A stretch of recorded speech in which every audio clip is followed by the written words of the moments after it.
Hi everybody, it's Barry here again from Turning the Page, and just so thankful that you were able to join with us again. And today's topic is about being thankful. And when I wrote this, it was Thanksgiving Day. But I noticed something about this person that I've been seeing. They had changed, and it was for good. Something deep had happened in them. Instead of being so caught up in the emotional washing machine swirl of life, you know what it's like, eh? There was a kind of steadiness to themselves. Something had changed. Nothing really had changed much in their circumstances. It was still a real struggle. They still had moments of crying out to God for relief, but there was definitely something different about them. Something had changed down deep, and it was growing. It was a rock of solidness in them. I noticed it.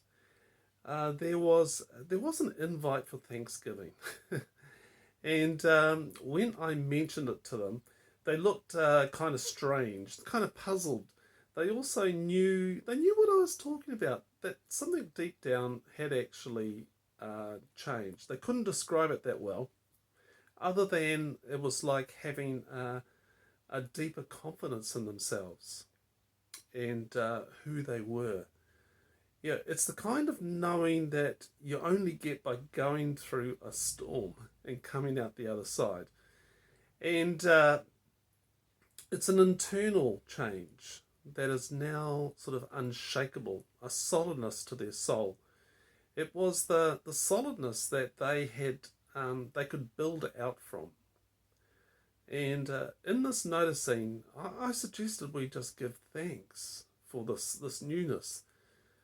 Um, One of my favorite stories of Jesus, I've got lots of them, is this one. And here it is here. On the way to Jerusalem, Jesus was going through the region between Samaria and Galilee. And as he entered a village, 10 lepers approached him, and keeping their distance, because they were full of leprosy, and they cried out, saying, "Jesus, Master, have mercy on us." They must have known who Jesus was, eh? And when he saw them, he said to them, "Go and show yourselves to the priests." So that was a normal sort of thing, that you had to go and show yourselves. And as they went, they were made clean. As they went, they were made clean. Then one of them, he saw that he was healed, turned back, praising God with a loud voice. He prostrated himself, or fell down at Jesus' feet, and thanked him. And he was a Samaritan. He was a Samaritan, one of the outside. And then Jesus asked, "Were not 10 made clean? But the other 9, where are they? Was none of them found to return and give praise to God, except this one foreigner?" Goodness. Then he said to him, "Get up and go on your way. Your faith has made you well." And that's from Luke chapter 17, 11 to 19. You see, the story is so often taught as a story of thanksgiving, but something had to happen before thankfulness came. It was the choice that man had to notice something different.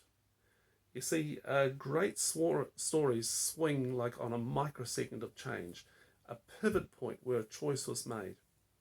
And in this story, that microsecond happened just when one man in 10 noticed he had been healed of his skin disease. The story shifted. His whole life story shifted. He turned and praised God, and worshipping and thanking Jesus. Look, in your life, can you trace back to a moment that seemed to change everything in your life? Like a microsecond where the course of your life was altered. Having minds that are like Velcro for bad and Teflon for good, it's so easy to spiral to a negative moment, isn't it? That a negative time when something changed. But and then we hold on to it because the brain likes to keep us safe. We never want that to happen again. So we keep on cleaning the warning signs that that are around the cliff face. Don't go there, don't go there. But there will also be moments of goodness, healing moments, where something seemed to click into place, stopping to take notice. What are you giving your attention to? Where does your focus go? For 9 of the 10 men, it was the journey to get to the medical professional, get the approval of a priest, which was found in Leviticus 13:14. Their eyes and their attention were on getting to the priest to have a health checkup, to get the certificate issued, the passport. We've got a vaccine passport now in New Zealand. They were wanting that. They wanted to get back into society. That was the end goal, the healing of the disease and a return to acceptability. But I wonder if any of them noticed that they were healed on the journey. The desire to get the approval was so great they kept on going and running. The healing was the first thing. A relationship with the healer was the second. They got second things, but missed out on the first. C.S. Lewis says, put first things first and we get second things thrown in. Put second things first and we lose both first and second things. In our desire for a better life, we so often skip over the goodness of the life giver. Those little gifts given to us every day that point us to a first thing. Getting a second helping of, that the guy that came back, he got a second helping of Jesus, a double Jesus. While the other men, 9 men, raced off to the local priest, the man turned to give worship and had another opportunity to look into the eyes of Christ. Think about that. Double experience, double blessing. It was like going back for a second helping of that delicious dessert. You got a taste the first time, but now you want more. And this time, you're going to savor every delightful quarter teaspoon. You sit and gaze in delight. An equal gaze of delight is returned. You're in love. And the healing has become a second thing to the relationship you're soaking yourself in. Everything else fades away. And are you ready for love? That's the question, isn't it?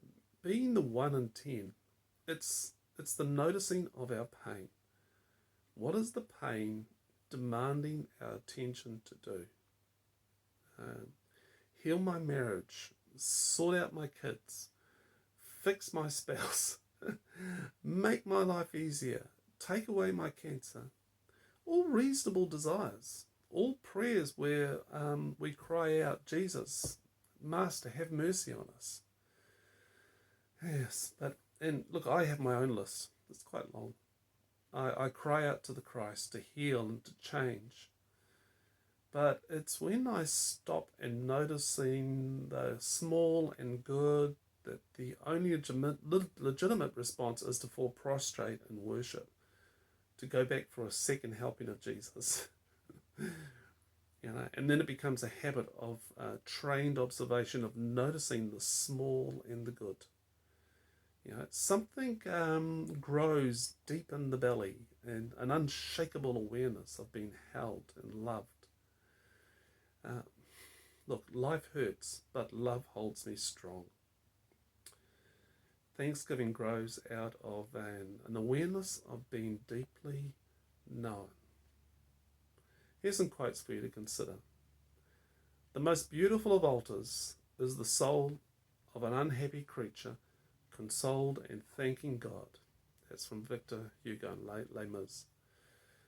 The unthankful heart discovers no mercies, but the thankful heart will find in every hour some heavenly blessings.